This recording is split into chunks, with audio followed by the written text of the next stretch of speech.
In Inquiry 2.1, which we are now in the Exploring Respiration and Circulation book, is called the Model of Breathing.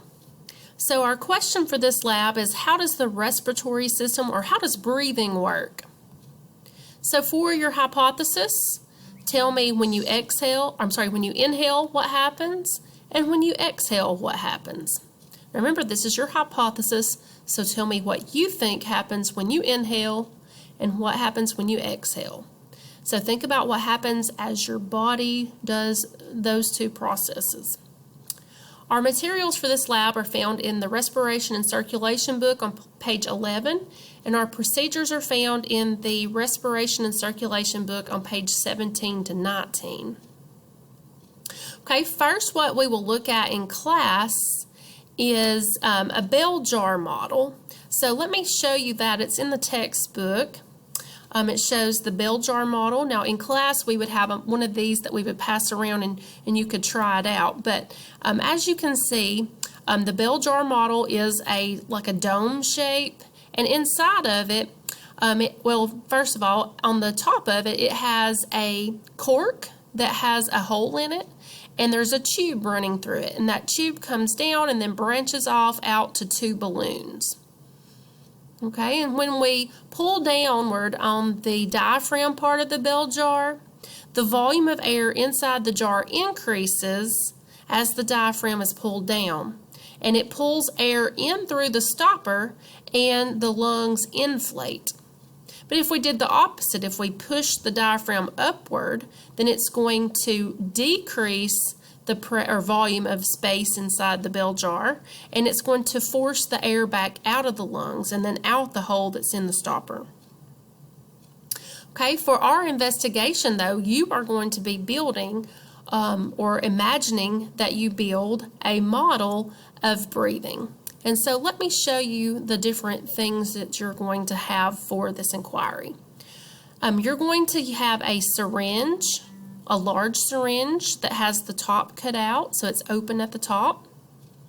You have a beaker that has some water, and you have a balloon.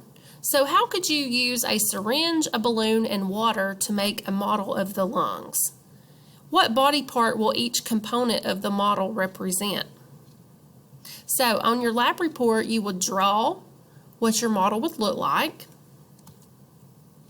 And then here's a video clip of a possibility of how a completed syringe model of breathing might work.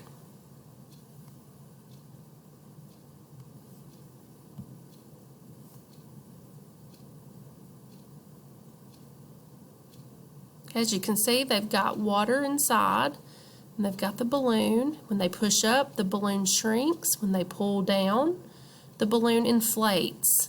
So this right here represents our diaphragm. This would represent the pleural cavity, and then the balloon would represent one of your lungs. And then the opening in the top of the balloon up here would represent your trachea, or maybe your bronchi that lead to your lungs, which are the wind tubes that lead to the lungs. So when your diaphragm goes downward, your lungs inflate. When your diaphragm pushes upward, your lungs deflate. So as you can see, she was demonstrating it going back and forth.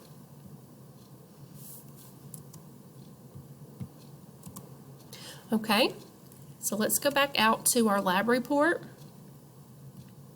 So you would draw a diagram of your model, and then down here I want you to assess your model. And to assess your model, think about the strengths of your model. How was it a good model for breathing? And then on the other side, I want you to list some limitations of your model. How was it not a good example of breathing? So there's 3 spaces, so I would request that you do 3 strengths, 3 limitations. Okay, then you're going to use some pages in your book for assistance. You have a diagram of the respiratory system that we're going to label. And so if you go to your online textbook, you can use page 12 to 15. Let me turn there for you so I can show you what page that would be on the blue slider. Okay, on the blue slider, The first picture is on page 28, and you can use that to help you label the parts of the respiratory system. Okay, then secondly, you have a diagram that represents what happens with the diaphragm when we inhale and exhale. So there are 2 blanks here, a blank here and a blank here, and so you can use your book. If you look at the picture that's on page 30 in the book, it will show you the parts that are missing. So I want you to pay attention to the arrows that show the movement of air and also to the different descriptions that are showing what happens when we inhale or exhale.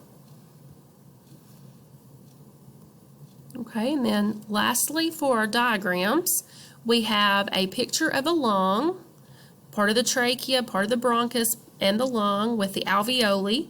And I want you to just study this diagram. It's already labeled for you, but I want you to understand the different parts of this up close.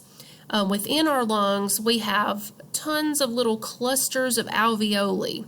Now, alveoli are little bitty clusters, look kind of like clusters of grapes, but inside the alveoli are many capillaries, which are little tiny blood vessels, and what happens here is diffusion across the membrane happens for carbon dioxide and oxygen. This is where gas exchange occurs. Oxygen comes from the alveoli into the bloodstream. Carbon dioxide comes out of the bloodstream back into the alveoli where it can then be breathed back out the lungs. Okay, then you have your analysis questions based on what we did with your model. You have a couple of vocabulary words that deal with the different parts of the body and other processes we learned about in this lesson. And then for your conclusion, make sure you summarize what happens when you breathe. Make sure you describe what happens as you inhale and what happens as you exhale, and mention some of the different body structures and what they are doing during inhalation and exhalation. If you have any questions about this lab or need any help or assistance in any way, please message me. I hope you have a great day.